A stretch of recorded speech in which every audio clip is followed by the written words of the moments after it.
Guess who's visiting me today in my home? It's the healthy home.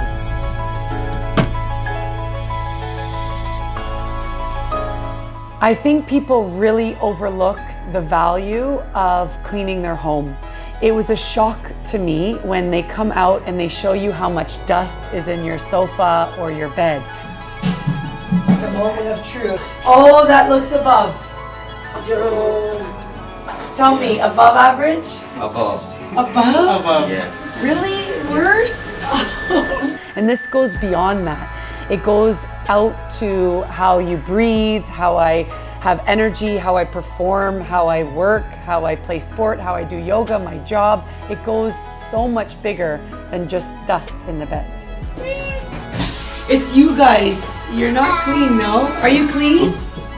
Yeah, you're clean. Do you trust these faces? Look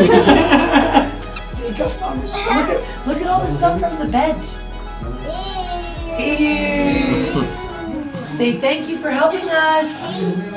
So we make it a habit to go to the dentist or the doctor maybe every 6 months. It should be a habit to get your home that you live in cleaned.